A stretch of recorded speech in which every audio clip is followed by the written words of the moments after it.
Meanwhile, some serious news. Vice President J.D. Vance is reportedly set to head to Pakistan today for new rounds of peace talks with Iran. President Trump says if there's no deal, he's unlikely to extend the ceasefire, which expires tomorrow. All right, Matt Finn is live in Islamabad ahead of those high-stake negotiations. Matt. Ryan, the U.S. delegation led by the vice president has not publicly confirmed its anticipated travel here to Pakistan. This is really an hour-by-hour situation. The United States seems to be all systems go, but state media associated with the Iranian regime has been reporting that Iran has not confirmed that it's sending a delegation here to Islamabad. Now, Iran's reluctance to publicly confirm the second round of peace talks may be Iran posturing or doing PR. So far, the U.S. has seemingly not pulled the plug.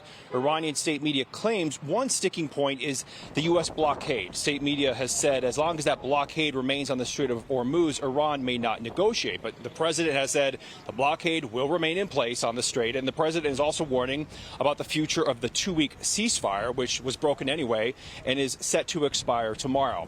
Now, we did an interview with the head of the European Ship Owners Association, which says it represents about 1/3 of the world's ships. Right now, the Strait of Hormuz remains closed, and Iran is asking to inspect ships carrying billions of dollars in cargo and is demanding fees. It is unacceptable that that the lives of seafarers and the safety of the seafarers are put at risk. Seafarers that are just doing their job, especially international straits such as the Strait of Hormuz. The United Nations Convention on the Law of the Sea must apply, in particular the principle of free transit passage. And one of the latest updates from the president of Iran's republic, he says that Iranians do not submit to force, referring to the United States. We will keep you updated on these critical second round of peace talks here in Islamabad. Back to you, New York. All right, we'll see.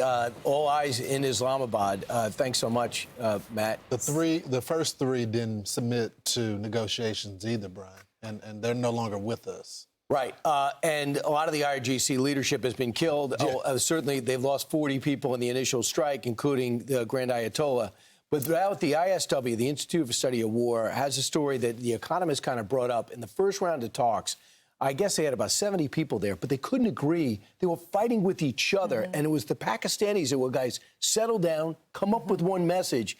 We sent 3 people. Yeah. They have a lot of different people because we killed a lot of them, eliminated them. But now, Ainsley, it's a battle between General Ahmed Fakidi, he's from the IRGC, and Mahmoud Baghdir Galabov. Now, Galabov is a childhood friend of Soleimani, but he decided to go the political route. Soleimani went the military route. And initially, he seemed to have the political power. But the IRGC has the guns, and they seem to be having the harder stance. We don't know who's going to emerge from this. They say that this internal split, it's about relations with the U.S., obviously. It's also about their economic policy and management of the Strait of Hormuz. So it's a difference between the diplomatic wing, which is the one Brian's talking about, Galabov, which is, yes, and that's Iran's parliamentary speaker. And he has been meeting with Witkoff and with Jared Kushner. So now it looks like maybe the IRGC is stepping up and saying, because we're not happy with the direction of these talks, then maybe we need to put Vahidi in place, or maybe this is coming from the supreme leader, because apparently, according to this, he's the only official that has direct access to the supreme leader. So the Institute of Study of War, our friend Jack King, puts it this way. The Iranian parliament speaker, Mohammad Galagov, appears to be engaged in a serious intra-regime debate with the IRGC commander, Major General Ahmad Vahidi, and other senior regime officials opposed to negotiations with the United States. Vahidi appears to have the upper hand over Galabov at this moment. Vahidi is reportedly the only Iranian official with direct access to the supreme leader. It is serving as a conduit for relaying key decisions to the other regime officials, according to Israeli media on April 19th. So it's kind of hard to get a deal done.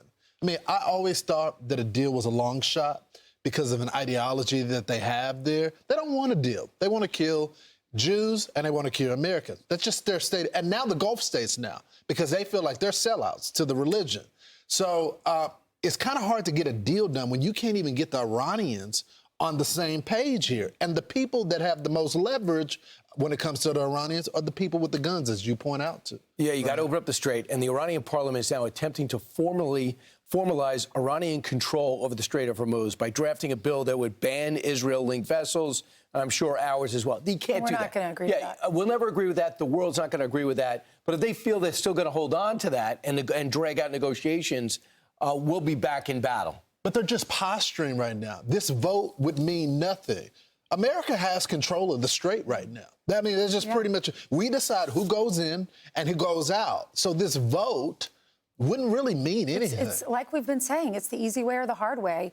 In the end, the outcome is going to be the same. No nuclear weapons and open up that body of water right there, the Strait of Hormuz. And if they don't do that, the president said, no more extensions for the ceasefire. I don't think we'll do that.